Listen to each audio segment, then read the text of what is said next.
Good afternoon, ladies and gentlemen. Good afternoon. A very warm welcome to all of you to our discussion forum this afternoon on mobilizing finance for integrated landscape initiatives, presenting 3 scalable financial instruments. We're delighted to have you with us for our event this afternoon. Our hosts for this event are ourselves, the European Investment Bank, Credit Suisse, the AltIlia Ecosphere, the Eco Business Fund, the Global Canopy Programme, and the United Nations Convention to Combat Desertification, and we thank our hosts for the event. My name is Jane Feehan. I'm a Natural Resources Specialist with the European Investment Bank, and it's my honour to serve as your moderator for this session this afternoon.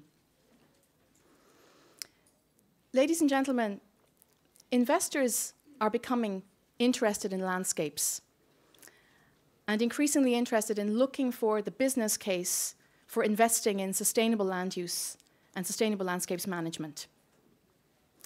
Not only that, but practitioners, for their part, are becoming more interested in bankability, in rates of return, and in the balance between risk and return, and these kinds of issues.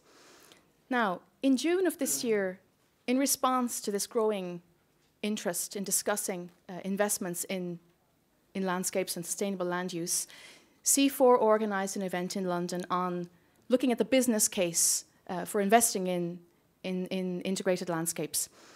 And there have been a number of other events also on these issues, including yesterday, Eco Agriculture Partners and LPFN held an event looking at the state of the art on investing in integrated landscapes, highlighting key principles and a number of examples of good practice in this area.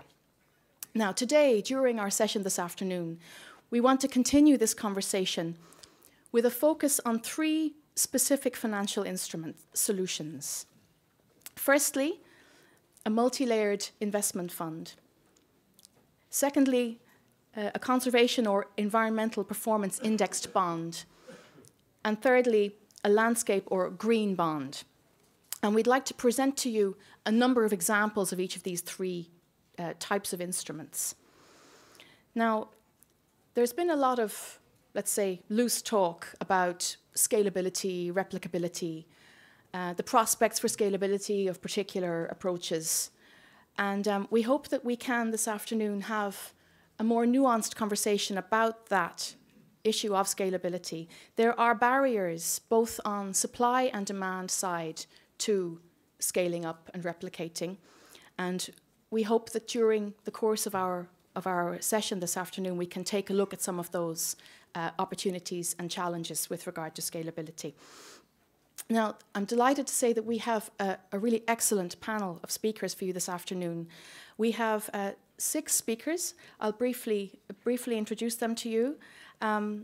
First up, we will have Sylwia Wisniewski, who is a managing director with Finance in Motion, which is a company specialized in impact asset management, focusing on development finance funds. And Sylwia is going to tell us about the Eco Business Fund. This is an example of a multi-layered investment fund.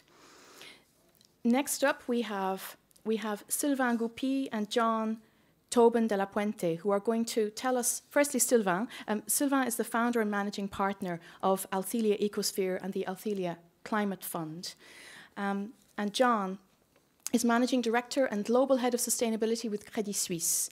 And Sylvain and John are going to tell us about the AltIlia Climate Fund and specifically about the conservation notes that have been developed between Credit Suisse and AltIlia, which are now up and running, and they're going to tell us about that. And this is an example of an environmental performance indexed facility. Following this, we will have Andrew Mitchell, who is the founder and executive director of the Global Canopy Programme. And Andrew is going to tell us about Unlocking Forest Finance, which is a new initiative that the Global Canopy Programme have been working on. And this is an example of a landscape bond or a green bond. And Andrew is going to illuminate us on the work that they've been doing on this. And I'm very much looking forward to hearing about this new planned instrument. Following Andrew, we will have Markus Repnik, who is the managing director with the United Nations Convention to Combat Desertification Global Mechanism.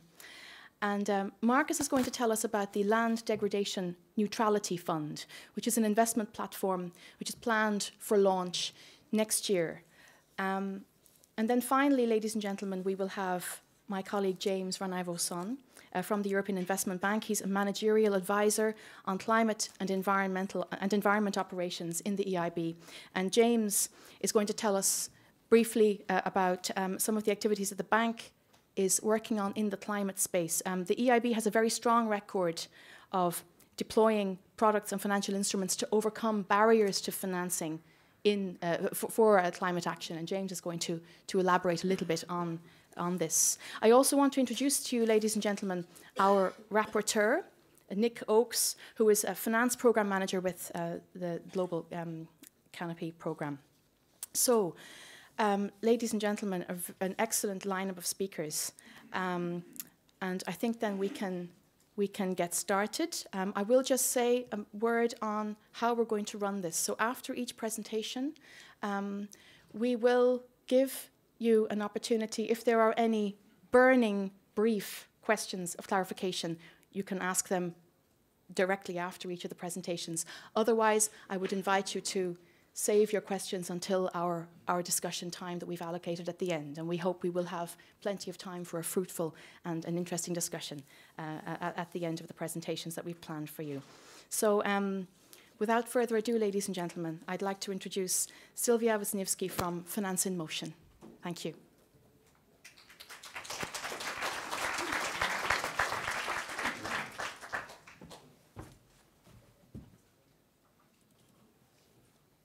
Well, good afternoon, dear participants here. It's actually a great pleasure for me to be on this panel, and actually I'm very overwhelmed by seeing so many people here in this room interested in this very dry topic of finance, particularly considering that this is a Sunday afternoon, and I'm sure there are very many good other competing opportunities to spend the time at this advanced afternoon.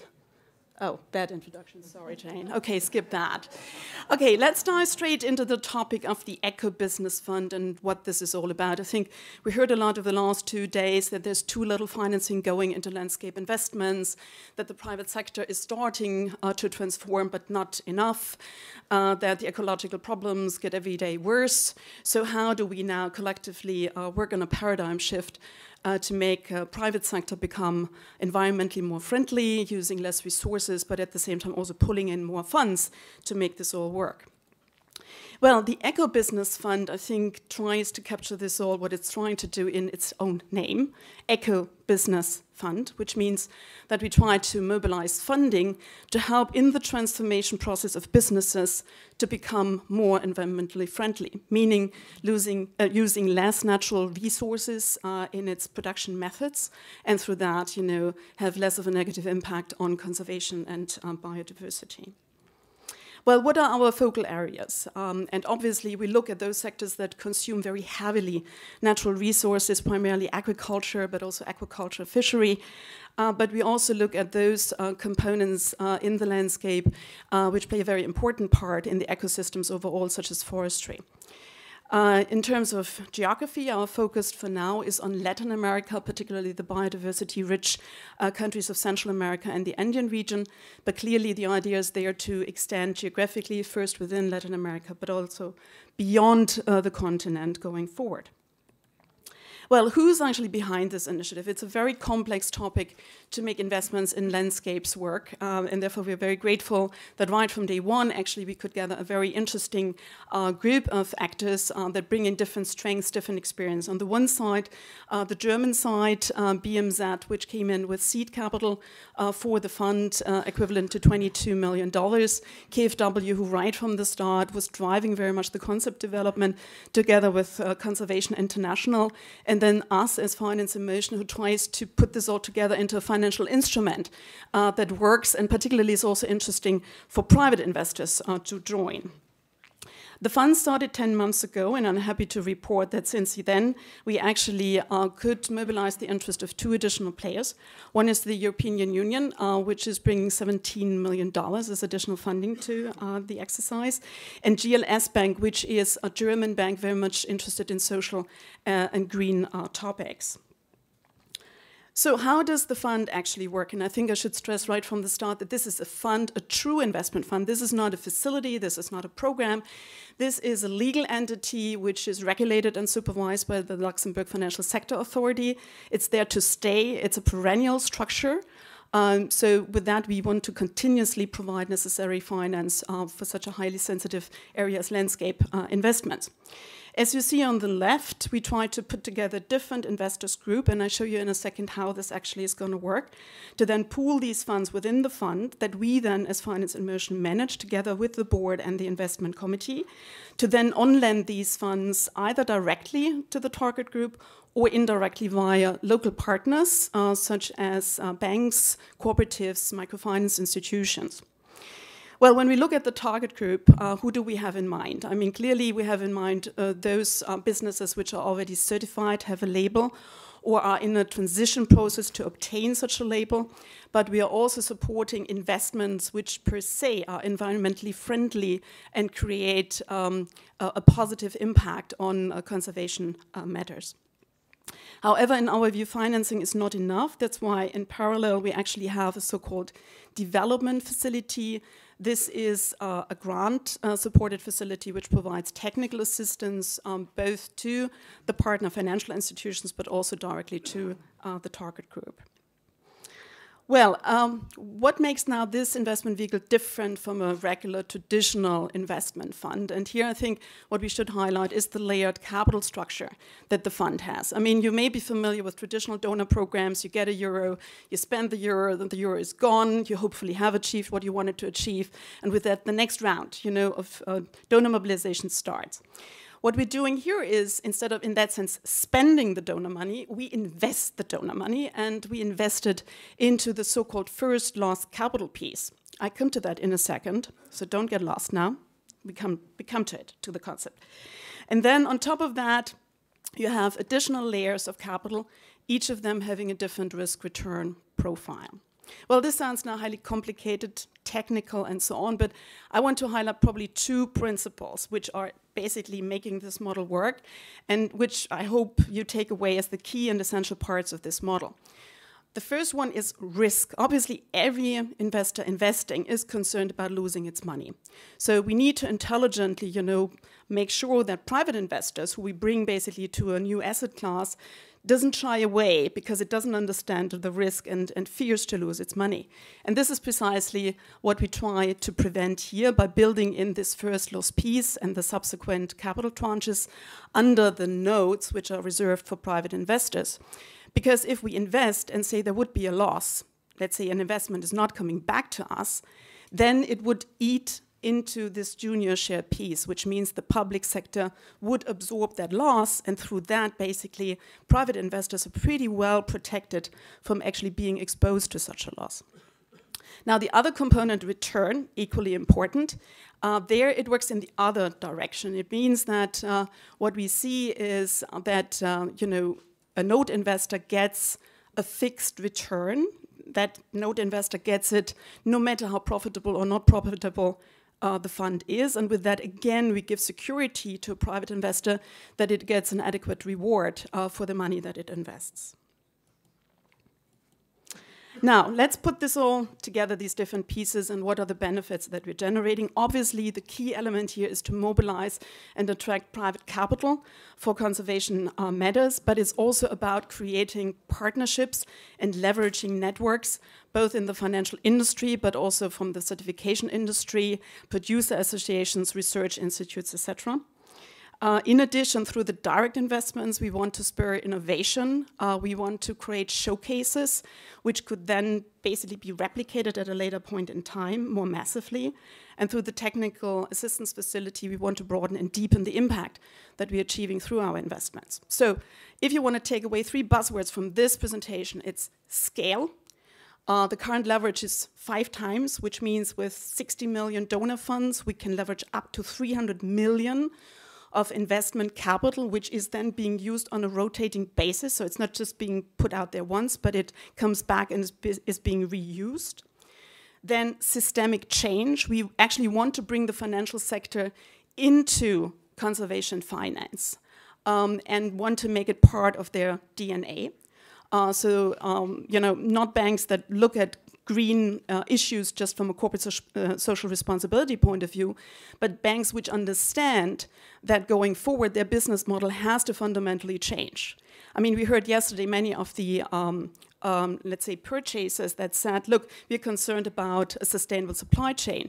In the same way, banks need to be concerned about a sustainable business model. And then finally, it's about innovation and greater impact.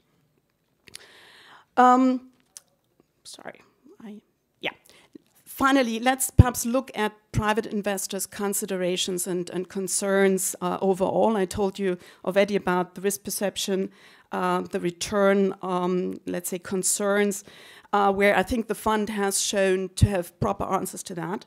But there are 2 additional concerns that I also want to share with you where, to be honest, we're still trying to get our head around. One is the liquidity situation. Many private investors actually need to be able to exit, not because they find this highly risky, but just from a policy perspective. You know, an insurance company, if they change policy, they need to be able to basically leave. And that's certainly something where we're still struggling with, because for the time being, what we need are investors which stay long term, you know, invest 3 years, 4 years, 5 years with us. And then as a last point, regulatory considerations. I don't want to bother you too much with that. It's a highly complex topic. But what we're seeing is that actually regulators put also certain hurdles to private investors to invest into development finance. And there, collectively, we need to also find solutions. Now, you probably ask me, how quick will the private investors come in, and when is normally the time for this, you know, phasing in? Here I have to say that traditionally private investors, despite the structure that I showed to you, generally would like to see a certain track record, would like to see a certain diversification in the investments and a certain economies of scale before their risk perception comes down and then they enter the fund. However, to be honest, in the ECCO Business Fund, we turned this a little bit around. And to my own surprise, I have to say that already in year 1, we had private investors joining the fund. And this has a lot to do with also the track record that these PPP models have built over the past 10 years. And this leads to the end of my presentation, because you may ask, how much scale is there really there? And you know, how successful can this be? And I think, you know, we in a way as a company prove that it can work at a large scale. I mean, we have been involved in these kind of structures for the last 10 years. And I'm very proud to say that at present we're running 4 funds on behalf of different investors group, very much promoted by KfW and the German government. At present, we have 1.6 billion euro as capital under investment. And I'm even more proud to say that over the past 10 years, more than 550 million euro actually came from the private sector. So I think there's an enormous potential for pulling the private sector in if you speak their language, if you address their concerns, and if you find the right financial instrument to get them in. So I hope I raised your interest. I probably should now show the disclaimer for potential investors. But certainly I'm very open to speak to any one of you who may have, you know, some money extra, considering to spend it wisely and smartly. And with that, back to Jane.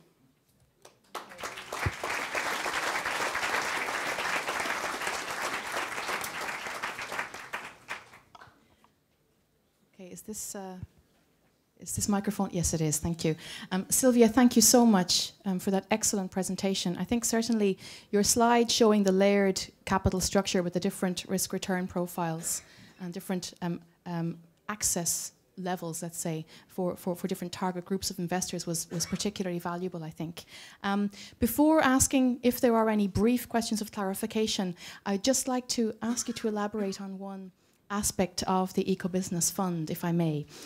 Can you say a little bit more about the types of activities on the ground at farm level, at landscape level, the types of projects, the types of activities which the fund is supporting, is investing in?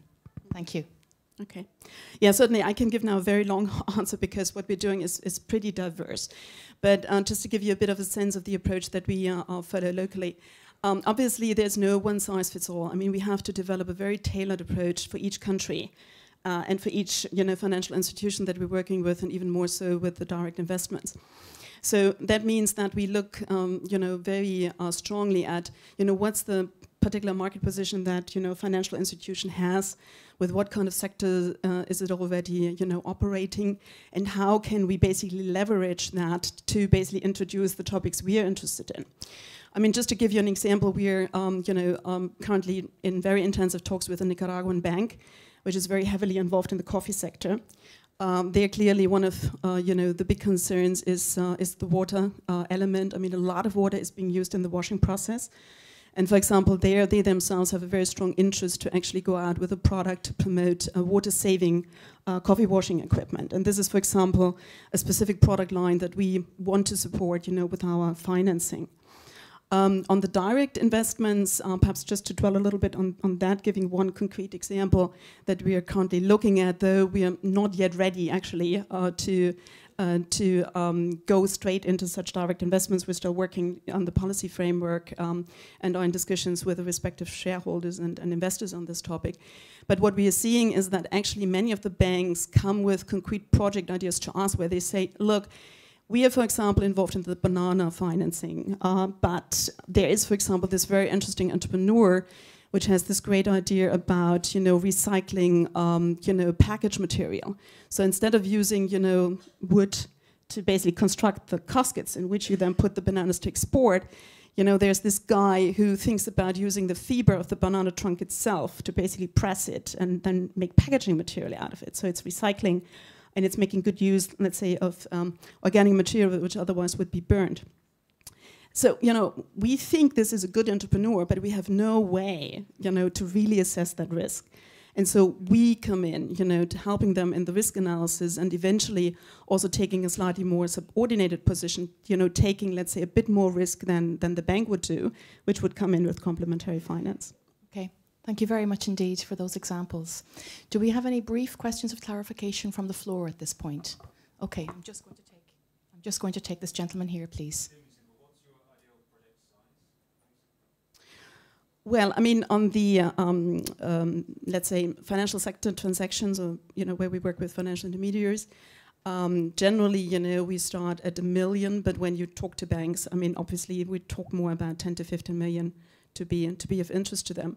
But that doesn't mean that this is then, the size of the transactions that are being on-lent to the final, let's say, target group.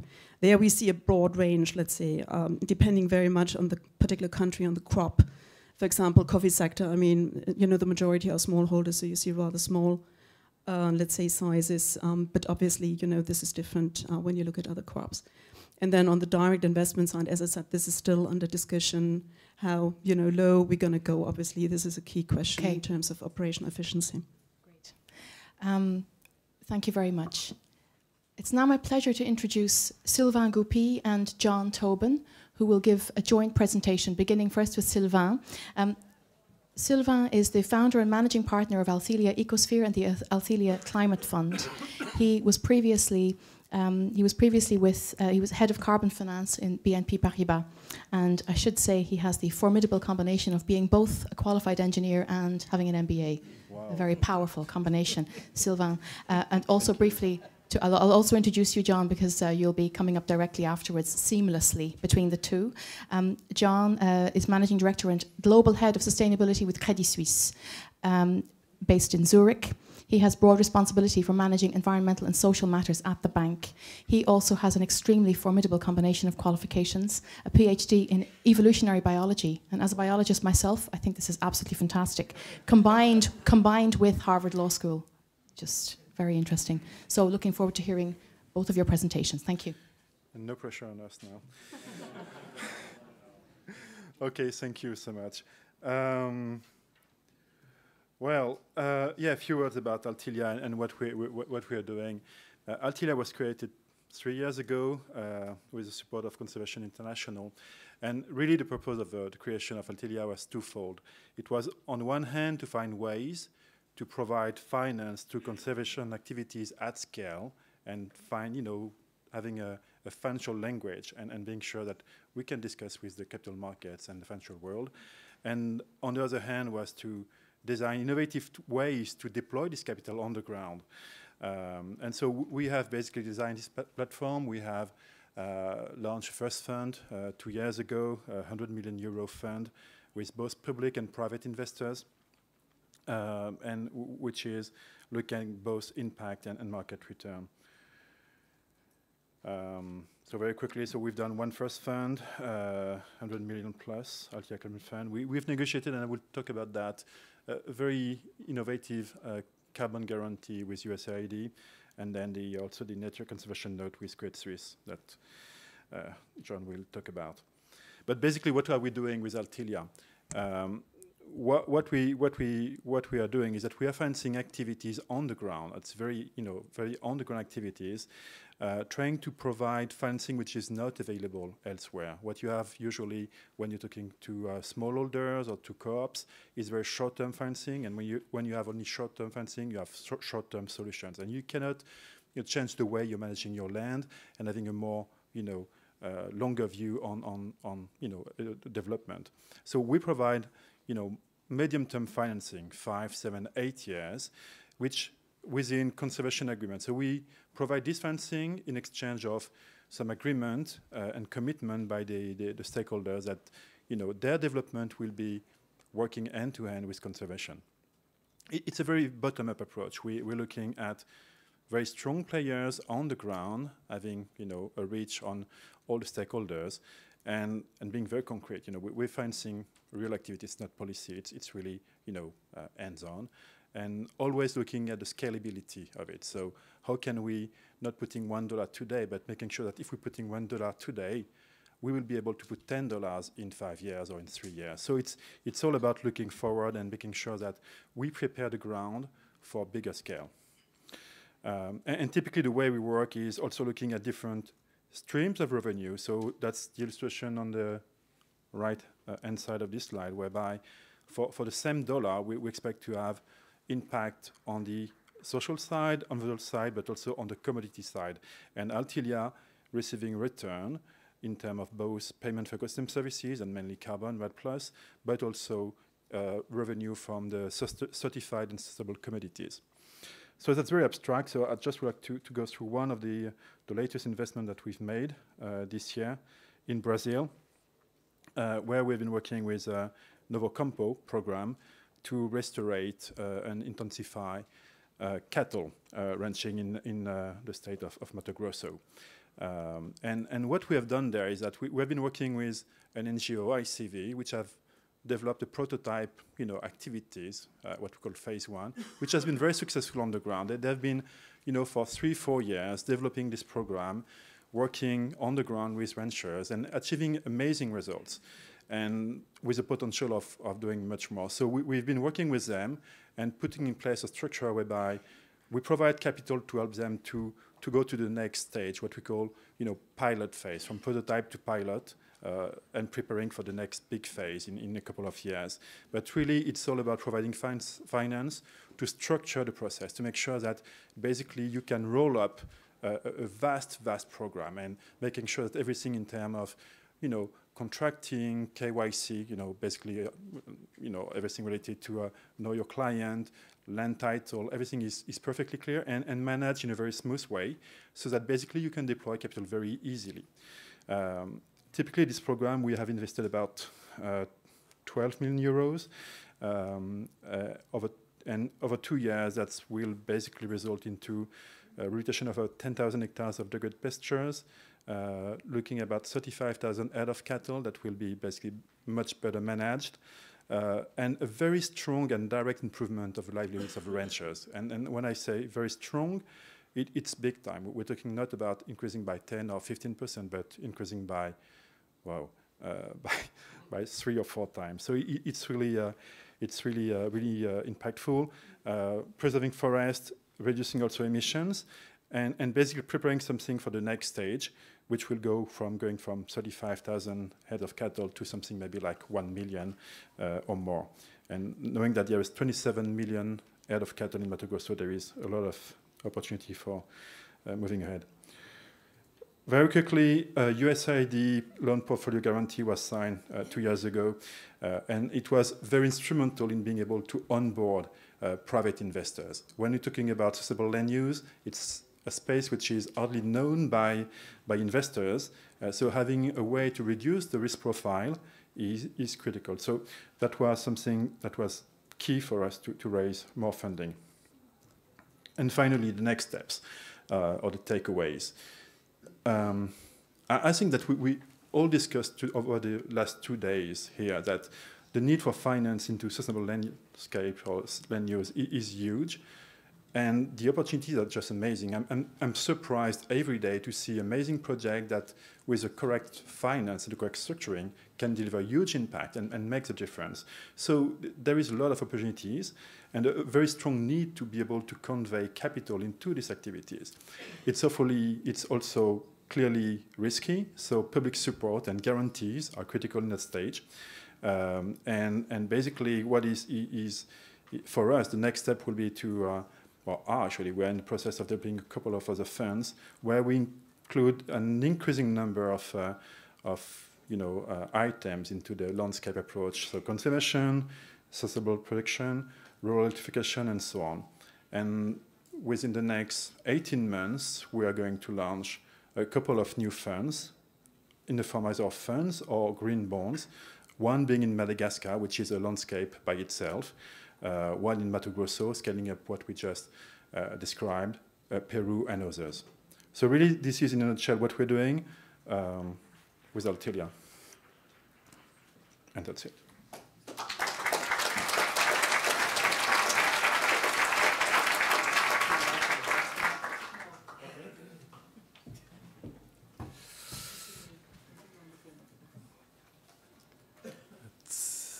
There we go. Right. When looking at the AltIlia Climate Fund at Credit Suisse and considering whether it would be interesting for us, we took a very careful look in 2014, a little bit more than a year ago, looked at the investment proposition, we looked at the management team, and we liked what we saw. And we thought that this could be something that could be of interest to our private client base. And many of you will know that Credit Suisse is one of the largest private banks in the world with a very large number of high net worth individuals, many of whom are reflecting the trend of the last few years of increasing interest in impact investing and double and triple bottom line investing.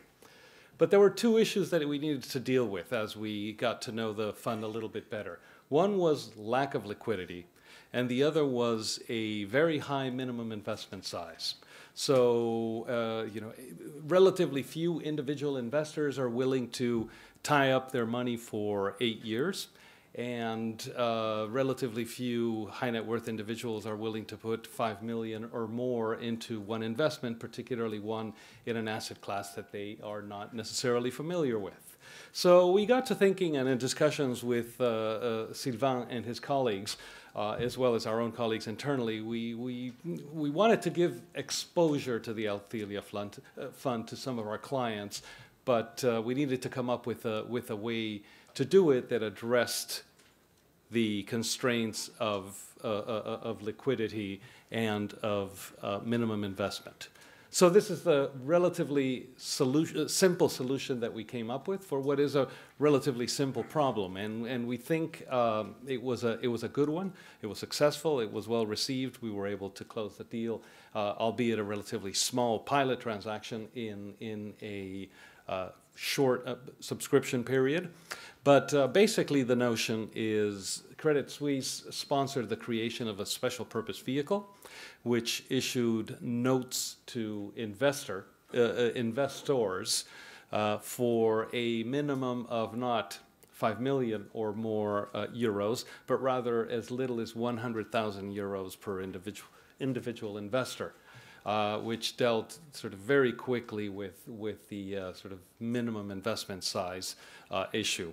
And also by issuing in the form of notes, we were able to also to deal with the liquidity issue, because there was now a highly illiquid market, but nevertheless a market if investors wanted to sell their shares to, their notes to other interested buyers.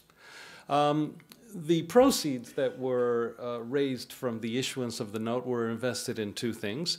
Firstly, the AltIlia Climate Fund itself, as the AltIlia Climate Fund needs the funds for particular projects. And as you can imagine, a fund like this doesn't make all of its investments on day one, but that is a process that is implemented over the course of the early life, in particular, of the fund.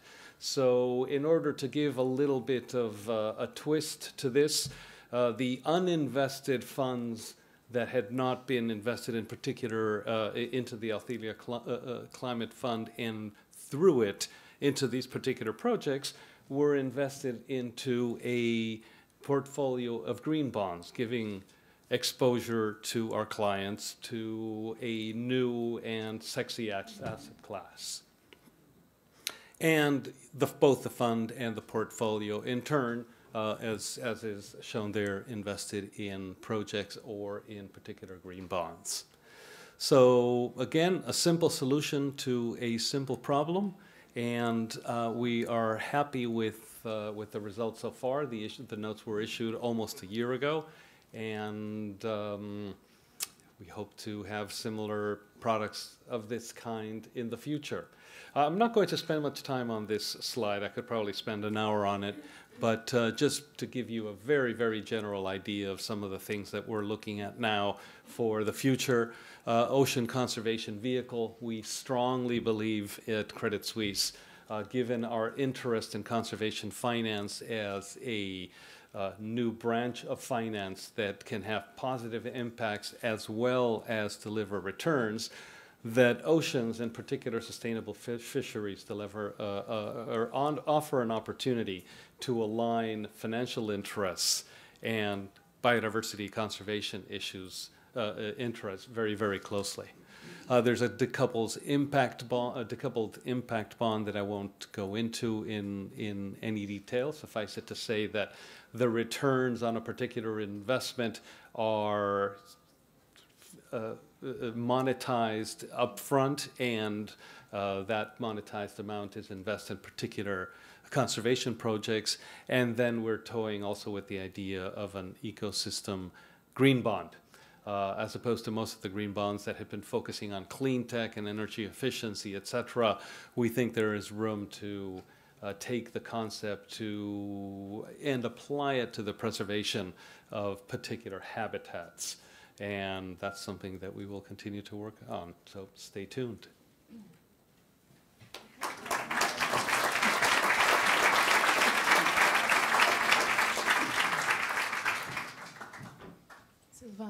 Sylvain, John, thank you very much indeed for that joint presentation.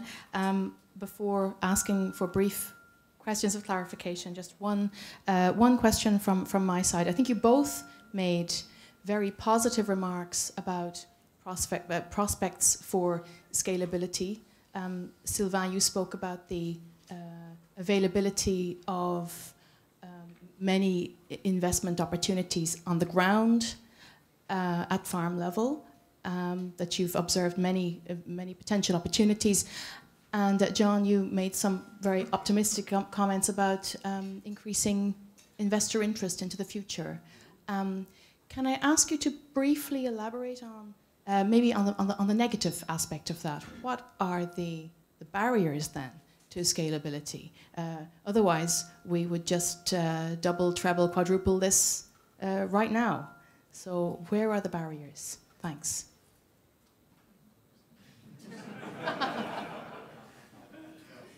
Maybe we can discuss that at the end when you've had time to think about it a little bit more. Well, many barriers, but we're talking about a new asset class. So investors don't know much about it. They have strong interest into it. They like it. It's very concrete, but it's nevertheless quite difficult. And basically, you need to find a space between, a space which is occupied by donor money, so being, consortium NGOs, public money, donors' money, and show that basically there is a space also and something which can be complementary to what exists already that can, be at the same time impactful and having a reasonable return for the investor. So you need to explain this to investors, which is not easy. So it's taking a lot of time. You need to build a market. You need to show some good examples, and if you don't want this, building up to take, 50 years that we don't have, you need to have also some, as I said, public support whereby you can,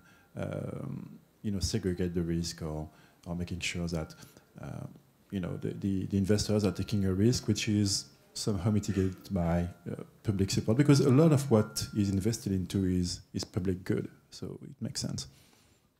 Yeah, and when you speak to investors, there's quite a bit of interest in impact investing products, particularly environmental investing products, which are a relatively new category within impact investing. But that interest sometimes turns out to be a bit in the abstract. And once you sit down at the table, you actually go through specific products, you highlight the risks, you highlight the issues, then you start hearing things like, oh, the risk return is not attractive, or I'm not particularly comfortable with this sort of investment because of any number of reasons, whether it's geography, minimum investment size, et cetera, et cetera.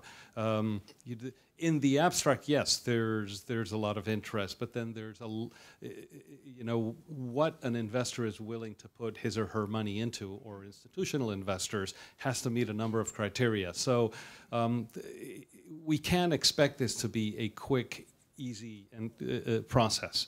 It's going to require a lot of coming together and getting, frankly, investors comfortable with what is something pretty new to them. So the challenge is making that abstract interest a reality. Brief questions of clarification. Okay, please. Yes, so then the project you described with the cattle moving, is that what we call a holistic grazing, where the cattle will move and it makes the soil better carbon sequestering agent, as opposed to traditionally having a mob of cows on a single plot of land? Might be difficult to answer that very quickly. Good question. Is there a quick answer? Otherwise, we can discuss in more detail. Yes. Thank you. Thank you for the question and for the answer. Okay, it is now my pleasure to introduce Andrew Mitchell. Andrew is the founder and executive director of the Global Canopy program, and he's going to tell us about a new area of work that they've been very busy with recently, unlocking forest finance, an example of a landscape bond. And we're very much looking forward to hearing more about the work that you've been doing. Do you do it with that or with that? Just click Yep. on your name. Where? Using the mouse. Oh, okay. Right. And then moving Thank on you, just with Andrew. that. Okay. Well, thanks very much, Jane, and thank you. Very interesting presentations. I think just to be clear here what we're dealing with here and how it's different from the other ones, our particular financing mechanism is squarely and firmly looking at how it can help stop tropical deforestation. And this is a very difficult and intractable problem, otherwise we would have stopped it years ago. And I think one of the reasons why it's difficult is because most governments at the moment are putting up about 1.1 billion to try and stop deforestation. And we welcome the new commitments that were made by Germany, Norway and the UK earlier in the week to continue that. But when you add up the scale of the value of the commodities that are causing deforestation around the world, the export value of those, and that's beef and leather, soy, palm oil, paper and pulp and so on, their value is 135 billion.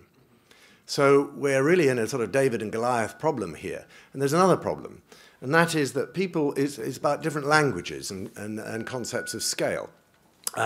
People who work in the conservation movement are very happy if they work in the land of Melonia, which means that basically $1 million is a big project. Governments are pretty happy and they live in the land of Bilonia, and $1 billion seems like a lot of money, but the big pools of capital in equities and in bonds live in the land of Trilonia. And if you want to interest them in giving you some money, you better have it in pretty large bite-sized chunks. So someone I was talking to in the investment world, which I do quite a lot of work with at the moment, said, well, look, all this is very well, but what could you do with $1 billion? Well, I sort of fell off my chair and said, thank you very much, I'll have that next week, thank you. But the reality is, what could you do with $1 billion? And the fact is, there is no product around in the space of stopping deforestation which is attractive to large-scale capital markets, which is out there. So that's the task we set ourselves at the Global Canopy Programme, is to see if we could figure out how that could be done. And we were very grateful to the help we had from the German government, from the International Climate Initiative, to give us 3 years of money to have a go at it. So we've been working for the last 3 years in several different areas. I think we've heard enough about this. The big problems that investors are, there's a lack of understanding about how bonds can really work in this area. The scale, I've already talked about the scale. We're talking about anything from $500 million up to $1 billion. There's a lack of performance indicators. There's no track record of bankable projects. These are some of the barriers. So in our project, which is called Unlocking Forest Finance, we are looking at how you would develop these financial mechanisms at a landscape scale. So these are large-scale landscape projects, might be at the scale of a jurisdiction, aiming to reduce deforestation, aiming at capital markets, and in public-private people partnerships. I think you need the extra P in there. It's not just about public-private partnerships, because if you don't bring the people with you on the ground, they'll unpick it and get upset. So these are very important to bring in all, local people into them as well. So the regions we focused on are Mato Grosso, Acre, and San Martin. San Martin is a province in Peru, Acre right over on the western Amazon, and in Mato Grosso, which, for those of you who are not clear, I mean, is about the size of France. We're talking about a very big area of land. And I also want to pay tribute here, because I'm going to focus my remarks on Mato Grosso, to our local partners there, IPAM, who are sitting here in the front, who have really made all the running on this in Mato Grosso and been helping us look at this idea in that part of the world. We assembled a pretty good team of partners. The top line are mainly technical people who understand about bonds and finance. In the middle are the people who are working on the ground and actually know what's needed from a local government and federal government point of view, and various others. Obviously, in each case, in each of those areas, we work very closely with the federal government and the state government, in this case of Mato Grosso.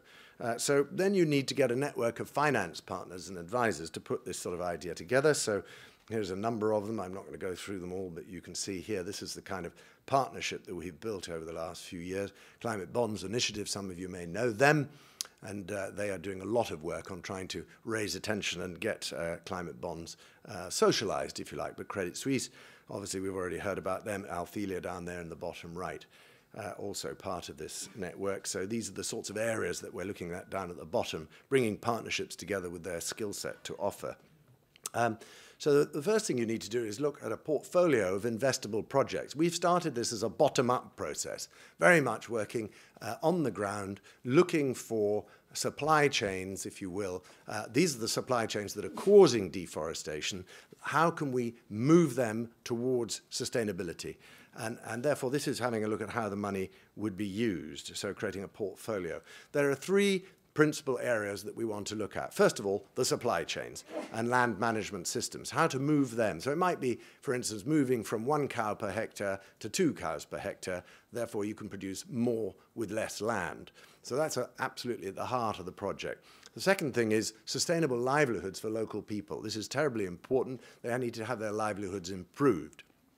And the third part, of course, is the conservation of tropical forests, because these tend to be a cost center. And it's very hard to find ways in which they can actually produce revenue. We all thought, perhaps when REDD+ came along, that it was going to be able to generate large amounts of revenue for countries looking after their forests. Well, it has, but most of it is government aid. They have not yet created a system in REDD+ which allows the private sector to deliver funding to protect forests, though that may come in the future. So the portfolio here this is a framework of thinking about how you put this sort of portfolio together. And I just really want you to concentrate on the red writing there.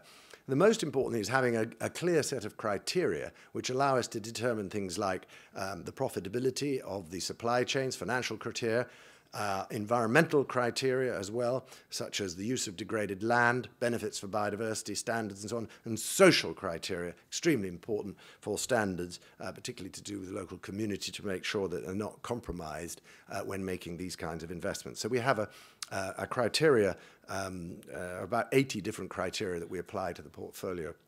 In Mato Grosso, we've ended up with a portfolio a bit like this. We look at beef cattle, milk cattle, native forest, planted forest, rubber, Brazil nut, soy, and aquaculture. Now, all of these, we've collected data over the last 3 years on how much of this stuff is being produced in Mato Grosso, what are the costs of moving it on to sustainability and so on. So a huge amount of data has been collected in collaboration with the state government to meet their plan for the future. Mato Grosso has an extremely ambitious and interesting plan. We want to help finance that plan, which will reduce carbon emissions, improve agriculture, and deliver benefits to local people. To give you an example, specific example, it might be cattle, milk in this case, the production of milk. You've got about 5,000, the particular pilot project we're looking at, about 5,000 small-scale cattle farmers in Mato Grosso. In this case, you've got, as you've already heard what Sylvain has been talking about, overgrazing, poorly managed grassland. How can you improve that? You might need new genetic stock of cattle, which will produce more milk, and you might need new infrastructure as well, such as new kinds of milk parlors and processing plants.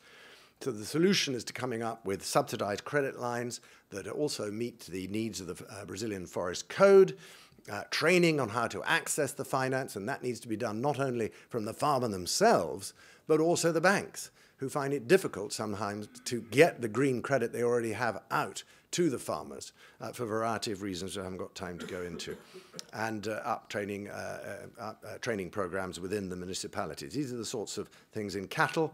The other thing we do is we take the data, and we've been running through all that data and seeing how long it would take, if you did make these loans, for the milk cattle production to become profitable. And you can see there it's in about 7 years. So that's why you need 7-year money. But look, the profitability is quite good. You could possibly have about 17 million coming back with a return rate annually of about 26%. So these are the sorts of quite good and attractive items for investors. Now, how would the money be raised?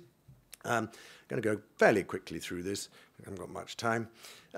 The financial mechanism is the bit that we're working on now over this next year. It's exactly how you put together the public-private financing mechanism that many of which you've heard about already, so I'm not going to go into that in too much detail.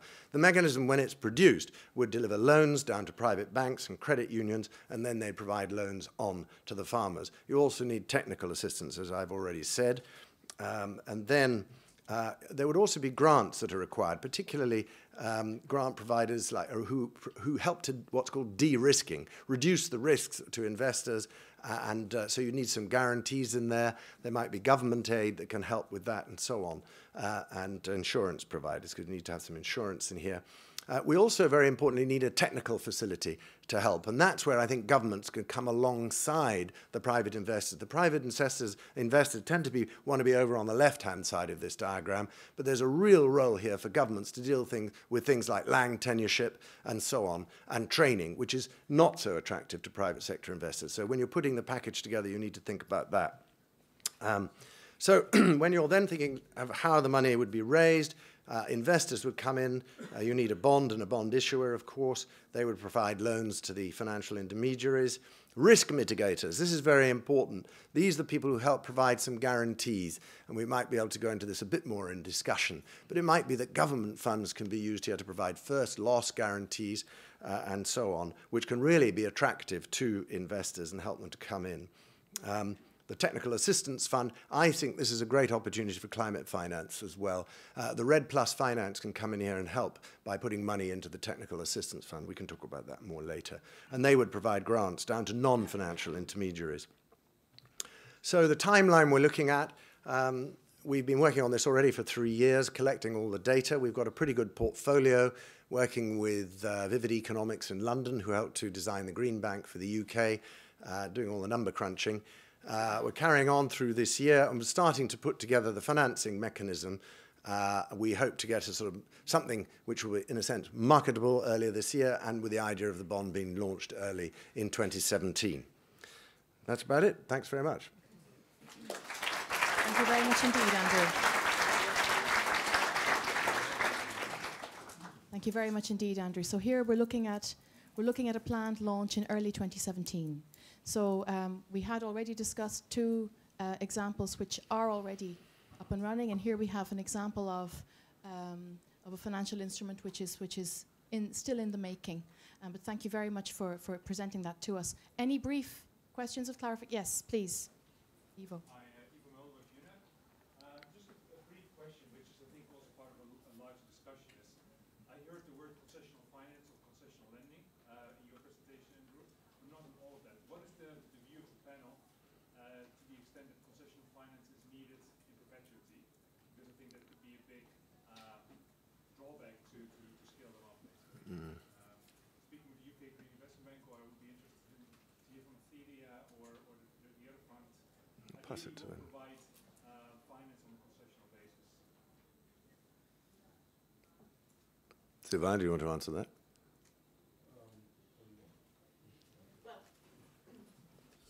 In our case, it's pretty simple. This is non-concessional financing.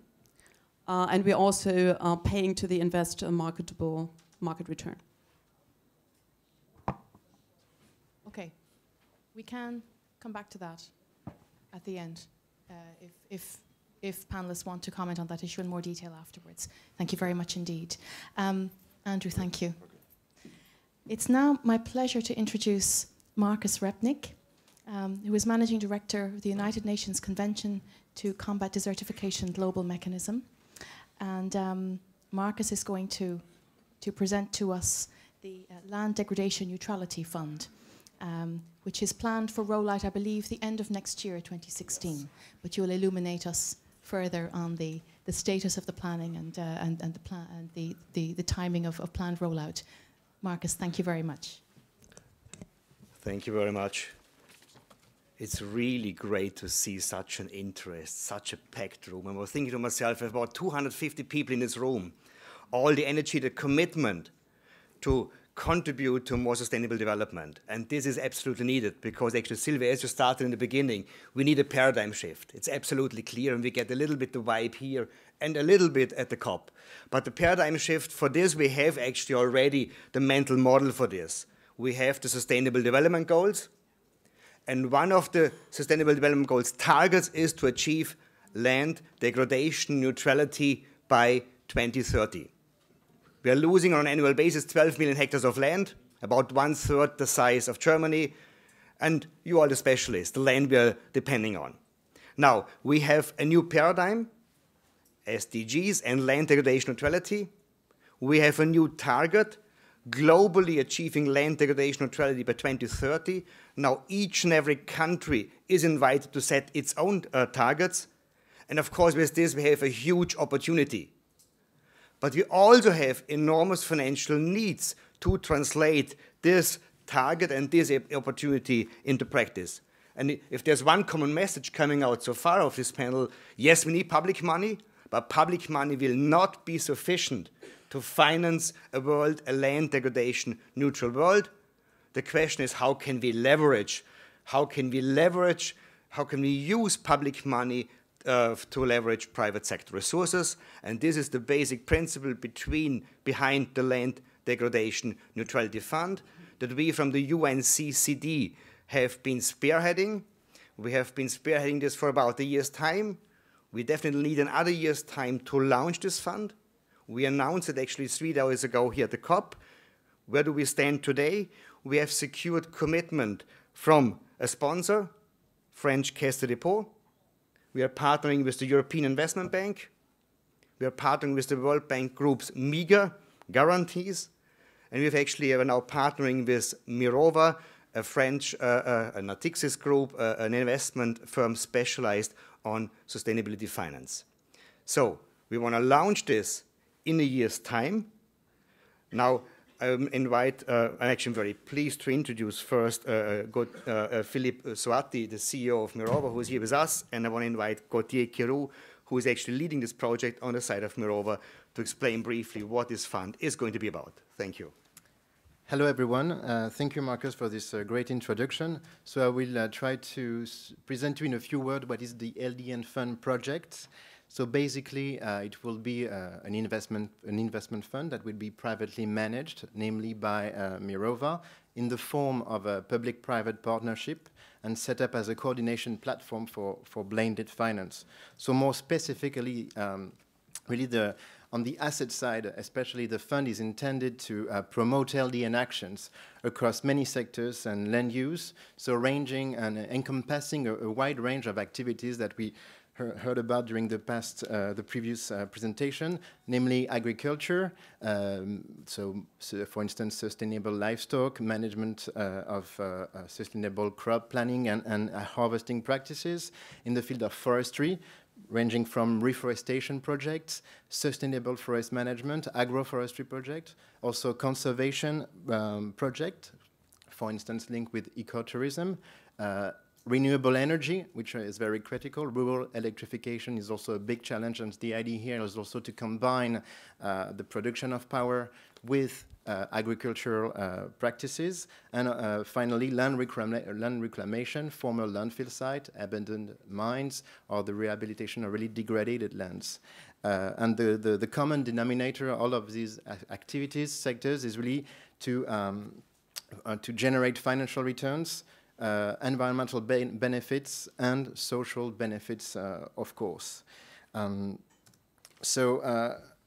There are many initiatives that are presented here, and it's a good sign to see so many energy in the sector. What is special about this initiative, the LDN Fund, is that it is intended to be a really large and long-term fund, so aiming at mobilizing up to 2 billion euros, or in the Bologna land, per year by 2030, so directly and indirectly using leverage, but which is necessary to reach this LDN goal.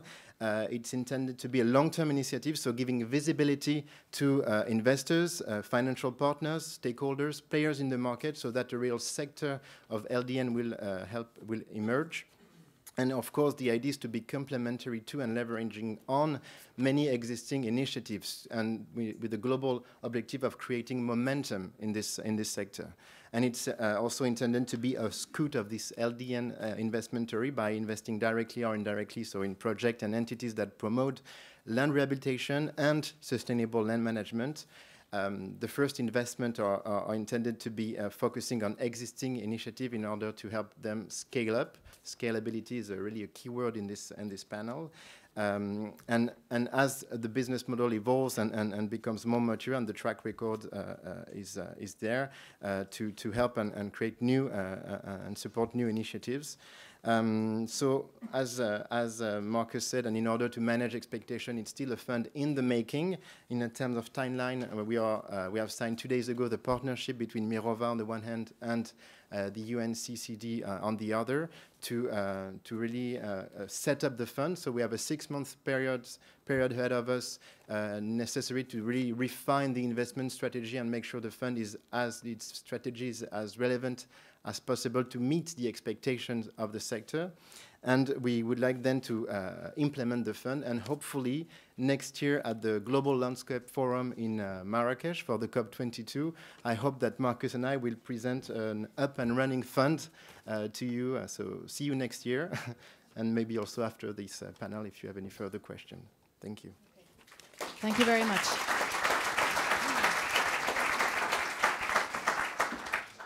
Thank you, Gauthier. Thank you, Markus.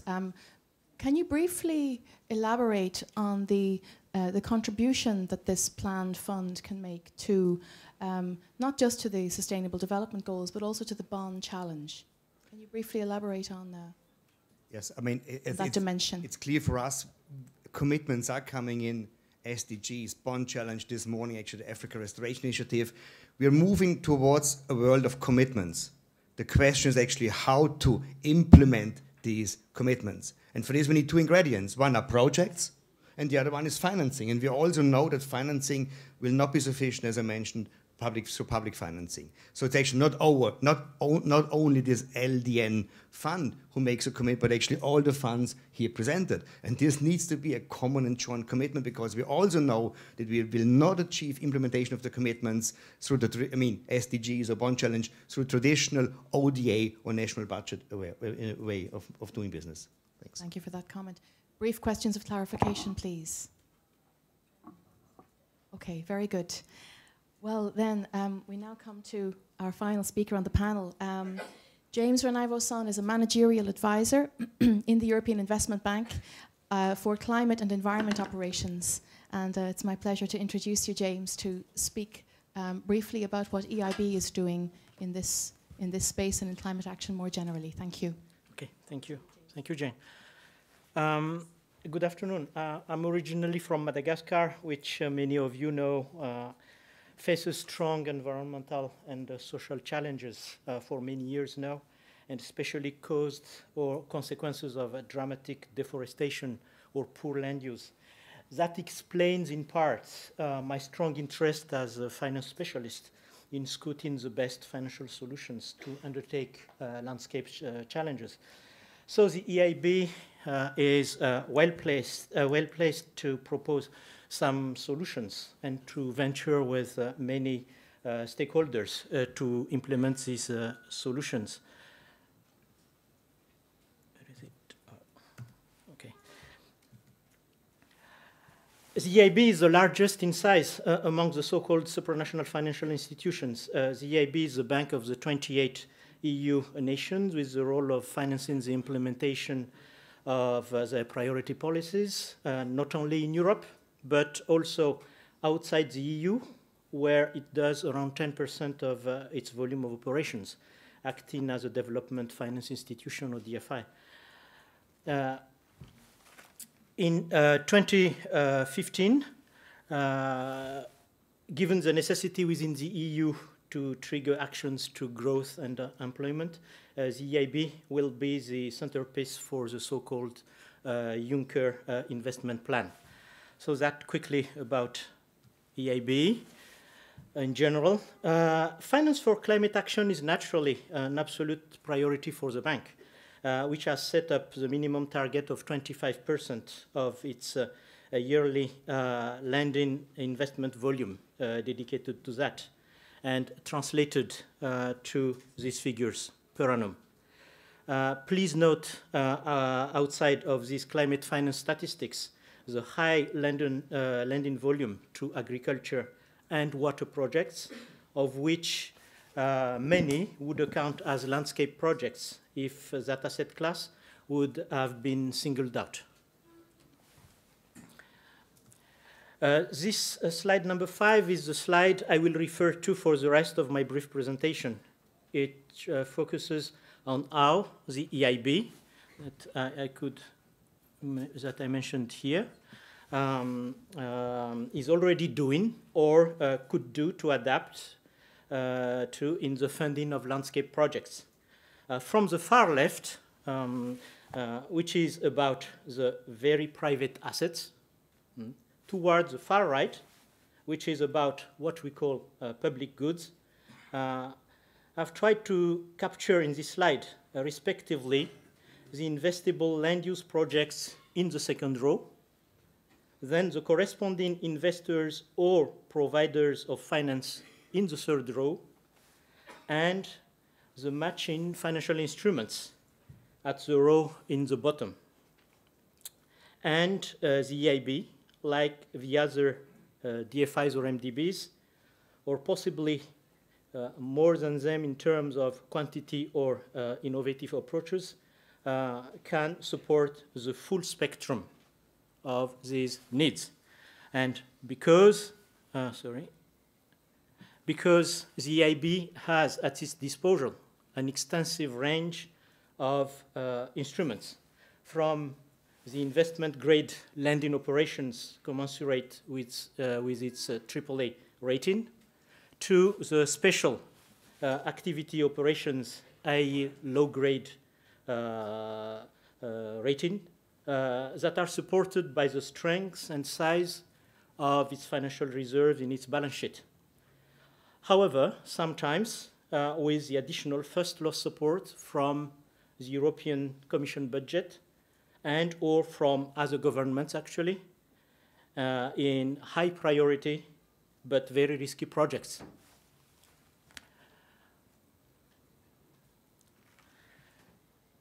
So in this slide, remember the left side and the center, left center of the slide number 5. We are continuously growing our participation into pari passu funds, and the rationale for that is at least fourfold. Push for catalytic effect, as many financial investors lies on the high standard due diligence done by EIB, financial, environmental, and social, which they can't afford to conduct. Learning by doing beside public and private co-investors. Support startup management team and or startup new concepts. And finally, contribute to an optimal use of EIB capital through the leverage effect. In the landscape sector, you can recognize in green here funds where often EIB is or will be a cornerstone investor in new concepts, and in these it has been followed and hopefully will be followed in those that have to be launched successfully by co-investments by public and or private investors.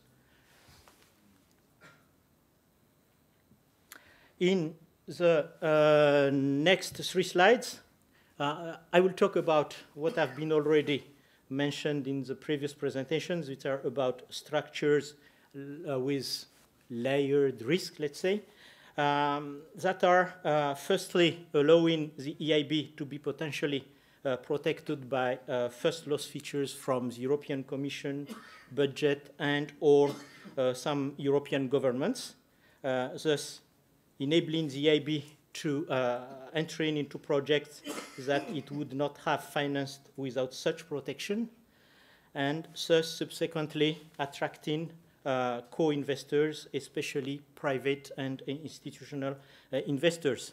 So in black here, there are many examples of that. The GLF, which is a fund of funds, and the PF4E that I will show on the next slide.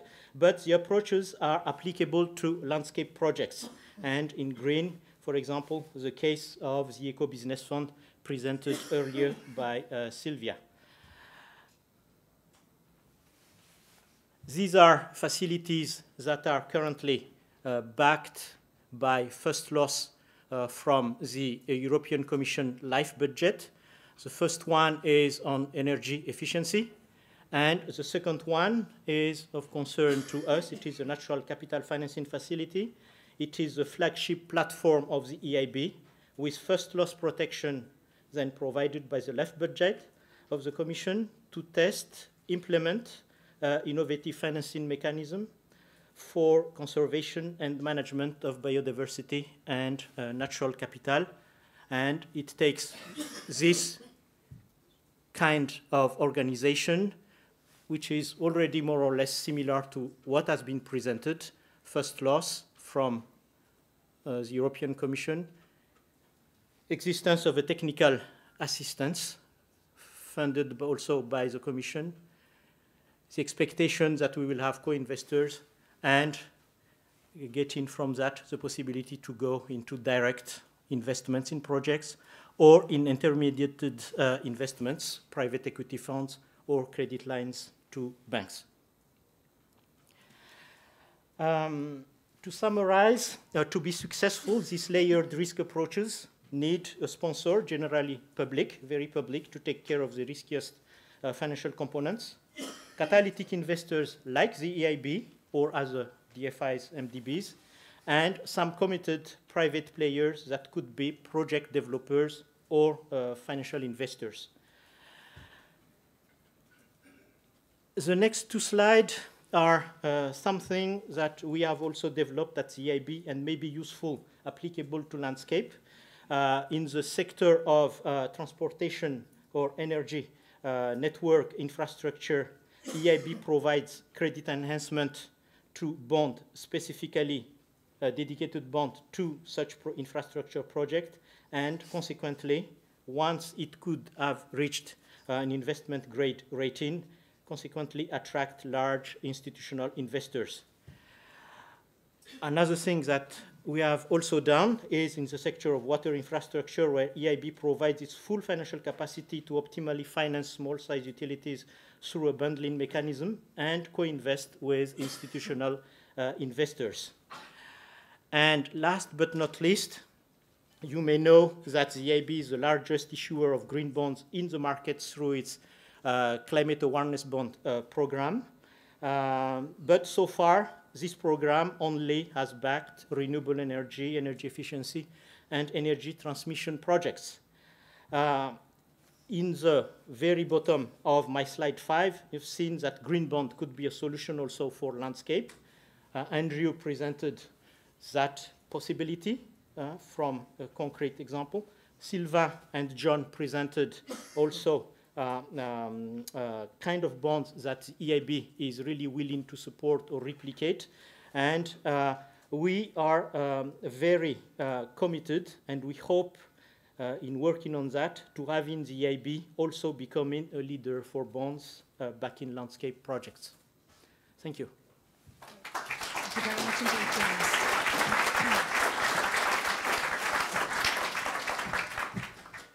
Thank you very much indeed, James. To echo what James has said during his presentation, the EIB, as the largest global lender to climate action projects, we are working hard to see how we can bring our efforts to bear within the landscape space. And that's an interesting process which is ongoing, and we're excited about that. So, ladies and gentlemen, yesterday, during the opening plenary of the Global Landscapes Forum, Ngozi Ikonjo-Iweala made the comment, with all due respect, and it is a lot of respect, she made the comment, everybody talks about innovative financing solutions, but nobody is doing it. Now, as I said, with all due respect, I think the presentations that we have just been listening to have shown that actually there's a lot going on in this area. A lot of people are very successfully working on innovative financing solutions in the area of landscapes and sustainable land use. So credit where credit is due, no pun intended, on the work that has been done on bringing these instruments to the market, and also the planning work that has been done on the 2 instruments we had presented, which are hopefully coming to market next year and the year after. So before talking about scalability, let's pause to acknowledge the excellent and difficult work that has been done on building and rolling out these pioneering instruments. Now, I think a couple of themes have been coming out from the presentations collectively. One is partnerships. Many of these initiatives have involved a very wide range of different partnerships, often together with organizations and groups who a financial organization might not be used to dealing with. So partnerships, I think, are key. I think also the complementary roles of public and private finance. This was a theme which came out of a number of presentations. Andrew, I heard that coming out quite clearly from the comments that you made, and the important complementary roles of finance streams on both the public and the private sides. And also another issue which I think is worth underlining right now is a number of the specific features of some of these instruments that we had presented, particularly, for example, the layered capital structure that Sylvia was explaining for the Eco Business Fund, how critical these design features are of some of these instruments. So with the time we have remaining to us, ladies and gentlemen, I'd like to invite your questions to our distinguished panelists. We'll take a group of questions first. Right, why is that light going off? Can we please turn it back on? Thank you. Okay. I'd like to I'll take 4 initially, all from this side of the floor. Yourself, sir, the lady here, gentleman here, and gentleman on the end of the same row, if that's clear. Okay, please, sir. Tom Evans from the Wildlife Conservation Society. I had a question for... We have a roving mic, and it would be nice if this gentleman could have a microphone. Thank you very much. Thank you. Please, and please, when asking a question, please briefly introduce yourself and who you represent. Thank you. Thank you. I'm Tom Evans from WCS, the Wildlife Conservation Society. Many interesting presentations. I had a specific question for Andrew, if I can attract his attention. One of your diagrams showed the portfolio of 10 investable projects within Mato Grosso. And I noticed that 2 of them, the forest protection and the indigenous territories projects, were in a separate box. And I wondered if you could explain why that was and whether that's because they, in themselves, do not provide financial returns and they're cross-subsidized by the others. Thank you. Let's just take the 4, can we take the 4 questions together? Yeah, and then you can answer that one. We had a question over... Yeah. Great, thank you. Sorry, just to make it easier, I came up. Just quick questions about basically small, medium enterprises. Introduce yourself. Oh, sorry, Xiao Ting. I work as a researcher for IED, International Institute for Environment and Development. We work a lot with small, medium enterprises, and just reflecting on those excellent presentations, something making me nervous is when talking about certification, the time scale for investment, and Andrew correctly pointed out, you need technical assistant, you need to speak the right language, but the small, medium enterprises need training for speaking the language. You also need to link basically, if we're talking about certification, it needs a long-term investment for organizing that as well in reality. So, so if it's a public sector who is investing in this, is the investment really is there if the private sector is ready? Where are those investments in nurturing and building up for the small, medium enterprises to be at that scale? Thank you. Thank you. We had 2 more questions. Yes, the gentleman here.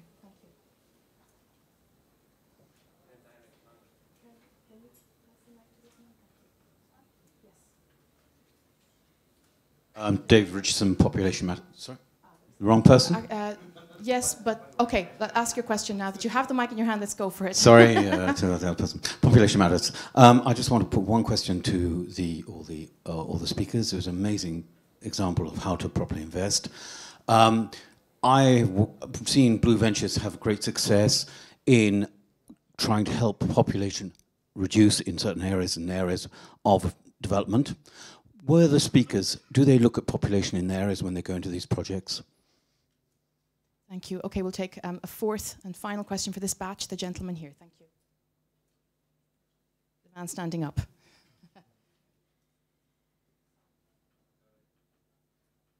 Thank you. I'm Jonathan Woods from the CGIAR Fund. All the speakers, by the way, thanks for your fantastic presentation. It's really clear. But you all mention the global public goods in this, obviously, by definition of what you're trying to achieve. And you all mentioned to one way or another, especially the stuff from Brazil, about your dependence, your need, your utilization of research outputs in putting together those technical offers. CGIAR is a research organization. In order to move forward in the landscapes agenda that we've been talking about for the last 2 days, much more research is going to need to be done, not only by the CGIAR, but by others. A perennial problem, or a decadal problem, is how to monetize the value of that research. High rates of social return in research, how is that monetized for further research investments which need to be done? Okay, I think the question is... Yeah, so basically it's the question for any suggestions from you to what we can do about using innovative finance for further investments in research. Thank you. Thank you very much. So 4 questions there for our panel. A specific question to Andrew. Maybe, Andrew, we can deal with that question first regarding Mato Grosso. Thank you. Yeah, I mean, the answer is fairly simple. One makes money and the other doesn't. So that's why they're in different boxes. And this is a very difficult problem. And I'll ideally, the amount of profit you can make out of the profitable boxes can help to generate funding which will subsidize or pay for some of the social improvements you'd like to see. I'd like to just reflect and perhaps be a bit provocative in the answer to the last question. I'm not sure that we actually need more research. What we need is a changing of the rules which create the price signals for investing. The big problem we have is that the externalities, the damage costs, i.e. chopping down a rainforest to grow a product, the emissions that come out of that and the loss of biodiversity and ecosystem services are not in the price of the product that's then sold to you and me. And that's because our financial system is all rigged round the wrong way. Therefore, we need to change that, and we can using tax incentives, changing subsidies to support good things, not bad things. Same with tax, stop taxing good, start taxing bads, to have governments buy the stuff that's good and not just business as usual product. All of these things will change the whole dynamic of the financial system and help these sorts of green bonds take off. Excellent. Thank you, Andrew. What about the question on training needs for SMEs and the capacity building at SME level? Would our panelists like to comment on this question, please? Thank you. Yeah. Sylvia. Trying to be very brief, though this is, I think, a topic that deserves a panel on itself. I mean, first and foremost, certainly we're cognizant that there are challenges. I mean, for SMEs to access certain certifications, that we also see that labels try to produce specific labels for SMEs, bringing basically the costs down. And overall, there are also initiatives to let's say, make it more efficient. I mean, to get the labels out so that SMEs have easier access. On the other side, we're dealing not exclusively with certified companies because we want to be inclusive. We understand that there may be producers which, may just be in a transition process still to get a certificate, or may not even want or can access a certificate because perhaps they're engaged in economic activities where a label doesn't exist or it doesn't make sense for the time being. So that's why we also offer the opportunity to get financing from us for specific investments which are eco-friendly but not necessarily are connected and basically make a certificate as a minimum. With respect to education, awareness raising, certainly this is a big issue. And that's why we have the technical assistance facility to cater for that. But I also have to caution us a little bit. I think there it's very important to work in partnerships. And there are a lot of programs actually out there which try to basically bring SMEs into the certification loop. And this is, I think, what we should leverage first and foremost. Thank you. And do any of you have any other responses arising from the questions that were raised?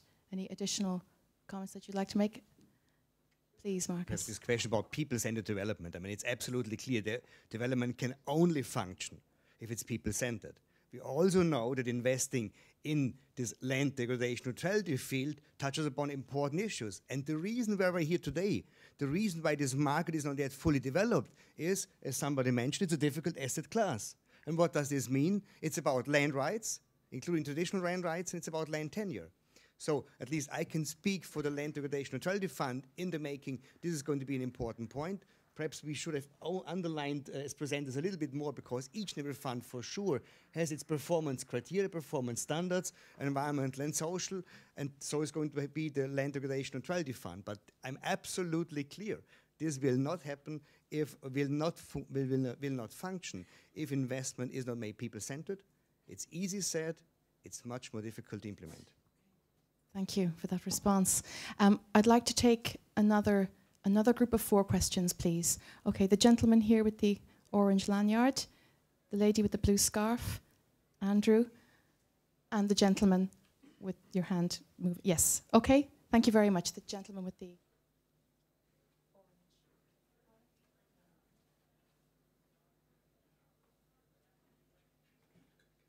Hi, good afternoon. Pierre James from Pure Projet. We are an operator of landscape approach with initiatives combining agroforestry and conservation.